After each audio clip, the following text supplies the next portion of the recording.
ഇതാണ് കൊല്ലം ജില്ലയിലെ പുനലൂർ ടൗൺ. തിരുവിതാംകൂർ സർക്കാർ 1877 പണിത തൂക്കുപാലമാണ്. പുനലൂരിൽ നിന്ന് പ്രഭാത ഭക്ഷണവും കഴിച്ച് അവിടെ നിന്ന് ഞങ്ങൾ തെങ്കാശിക്ക് യാത്ര തുടങ്ങി. ഇതാണ് 13 കണ്ണാറ റെയിൽവേ പാലം. കൊല്ലം ചെങ്കോട്ട പാതയിൽ 1904 ബ്രിട്ടീഷുകാർ ഈ ആർച്ച് ബ്രിഡ്ജ് പണിതു. നല്ല വെയിലുണ്ട്. ഞങ്ങൾ യാത്ര തുടരുകയാണ്. ഞങ്ങളുടെ വാഹനം ആര്യങ്കാവ് ചെക്ക് പോസ്റ്റിലൂടെ കടന്നുപോയി. തമിഴ്നാട്ടിൽ പ്രവേശിച്ച് ഞങ്ങൾ പുളിയറ എന്ന ഗ്രാമത്തിലെത്തി. പാടങ്ങൾ കൊയ്യാൻ റെഡിയായി കഴിഞ്ഞു. അല്പസമയം ഞങ്ങൾ ഗ്രാമഭംഗി ആസ്വദിച്ചു. സ്വർണ്ണ നിറം വാരിയണിഞ്ഞ പാടങ്ങൾ കാണാൻ നല്ല ഭംഗിയുണ്ട്. ഞങ്ങൾ തെങ്കാശിയിലേക്കുള്ള യാത്ര തുടരുകയാണ്. മുമ്പിൽ ഒരു റെയിൽവേ ക്രോസ് കണ്ടു. റോഡുകളിൽ തിരക്ക് ഒട്ടും തന്നെയില്ല. തെങ്ങിൻ തോപ്പുകൾ കണ്ടപ്പോൾ ഇതും കേരളമാണെന്ന് തോന്നി. തമിഴ്നാടാണെങ്കിലും റോഡരികിൽ പച്ചപ്പുള്ള ധാരാളം വൃക്ഷങ്ങൾ കാണാൻ കഴിയും. കേരളത്തിൻ്റെ അതിർത്തി ഗ്രാമമായതിനാൽ ഇവിടെ മഴ കിട്ടുമെന്ന് ഉറപ്പാണ്. അടുത്ത ഡെസ്റ്റിനേഷൻ തിരുമലൈ കുമാരസ്വാമി കോവിലാണ്. വലിയ പാറപ്പുറത്ത് പണി തീർത്ത മുരുകക്ഷേത്രമാണിത്. ചെങ്കോട്ടയ്ക്ക് അടുത്ത പൻപൊളി എന്ന ഗ്രാമത്തിലാണ് ഈ അത്ഭുത നിർമ്മിതി. പശ്ചിമഘട്ടത്തിലാണ് ഈ ക്ഷേത്രം സ്ഥിതി ചെയ്യുന്നത്.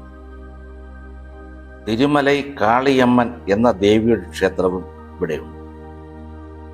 വലിയ പാറക്കെട്ടുകൾ നീക്കി നിർമ്മിച്ച പാത ഇവിടുത്തെ പ്രത്യേകതയാണ്. മുകളിലെ ക്ഷേത്ര പടവുകളിൽ നിന്നാൽ വിദൂര ഗ്രാമങ്ങളുടെ മനോഹരമായ കാഴ്ചകൾ കാണാം.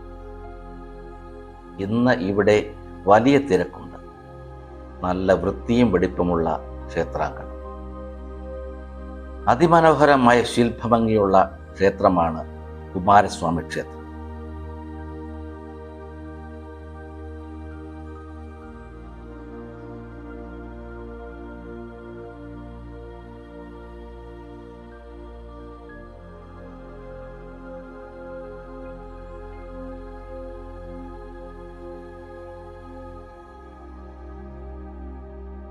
ഞങ്ങൾ അവിടെ നിന്നിറങ്ങി യാത്ര തുടർന്നു.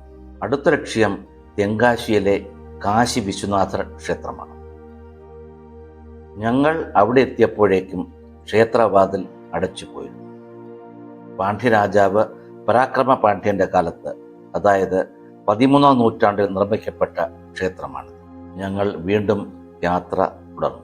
കുറെ യാത്ര ചെയ്ത് മേക്കൽ എന്ന ഗ്രാമത്തിൽ ഞങ്ങൾ എത്തി. അവിടെ കൊയ്ത്തും മെതിയും യന്ത്രം ഉപയോഗിച്ചാണ് ചെയ്യുന്നത്. കൂറ്റൻ യന്ത്രത്തിൽ നിന്ന് പുറന്തള്ളുന്ന നെല്ല് റോഡരികിൽ കൂട്ടിയിട്ടിരിക്കും. പാടങ്ങൾ ഇനിയും കൊയ്തു തീർക്കാനുണ്ട്. അടുത്ത ലക്ഷ്യം തൊട്ടടുത്ത അടവിനയനർ എന്ന അണക്കെട്ടാണ്.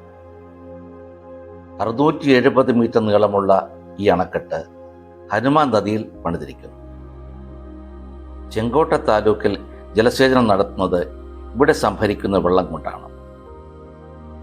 1996 തുടങ്ങിയ ഡാമിൻ്റെ പണി 2002 പൂർത്തിയായത്. ഞങ്ങൾ തിരികെ പോകാനുള്ള തയ്യാറെടുപ്പിലാണ്. അടുത്ത ഡെസ്റ്റിനേഷനും കേരളത്തിലെ അച്ഛൻ കോവിലാണ്. നിബിഡമായ വനത്തിലൂടെയുള്ള പാത കുറേ ഭാഗത്ത് തകർന്നിട്ടുണ്ട്. ഞങ്ങളുടെ വാഹനം തമിഴ്നാട് കടന്ന് കേരളത്തിലെത്തി. ഇതാണ് കുംഭാവുരുട്ടി വെള്ളച്ചാട്ടത്തിൻ്റെ എൻട്രൻസ്. കൊല്ലം ജില്ലയിലെ ആര്യങ്കാവ് പഞ്ചായത്തിലാണ് ഈ വാട്ടർഫോൾ. അച്ഛൻ കോവിലിൽ നിന്ന് 6.5 കിലോമീറ്ററാണ് ഇവിടേക്കുള്ള ദൂരം. അച്ഛൻ കോവിൽ നദിയുടെ ഉത്ഭവസ്ഥാനമാണിത്. കൊടും വനത്തിലൂടെ 450 മീറ്റർ നടന്നാൽ കുംഭാവുരുട്ടി വെള്ളച്ചാട്ടത്തിൽ എത്താം. 2 തട്ടായി പതിക്കുന്ന വെള്ളം വീണ് കുംഭാകൃതിയിൽ ഒരു കുഴി രൂപാന്തരപ്പെട്ടതായി കാണാം. ഇവിടെ ധാരാളം ആൾക്കാർ കുളിച്ചുല്ലസിക്കുന്നത് കണ്ടു. തിരികെ വരുംവഴി ചെറിയ ചപ്പാത്തിലൂടെ നടന്നു കയറാൻ രസമുണ്ട്. ഇടയ്ക്ക് സ്റ്റെപ്പുകൾ കയറാനുമുണ്ട്.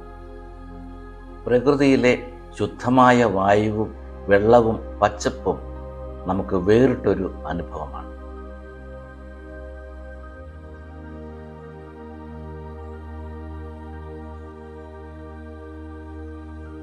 പുറത്തെ റോഡിലും വാഹന പാർക്കിംഗ് ഏരിയയിലും മയിലുകളെ കണ്ടു. വൈകുന്നേരമായി തുടങ്ങി. ഞങ്ങൾ മടക്കയാത്ര ആരംഭിച്ചു. അങ്ങനെ വരുന്ന വഴി പുരാതനമായ അച്ചൻകോവിൽ ക്ഷേത്രം കണ്ടു. ശ്രീധർമ്മശാസ്താവിൻ്റെ ക്ഷേത്രമാണിത്. കേരളത്തിലെ പ്രശസ്തമായ 5 ശാസ്താക്ഷേത്രങ്ങളിൽ ഒന്നാണ് അച്ചൻകോവിൽ ശാസ്താ ക്ഷേത്രം.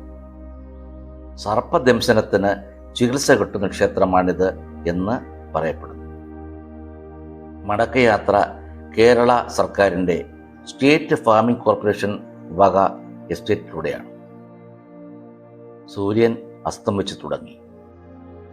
എതിരെ KSRTCയുടെ ഒരു ബസ് വന്ന് കടന്നുപോയി. ഞങ്ങളുടെ വീട്ടിലേക്ക് യാത്ര തുടർന്നു.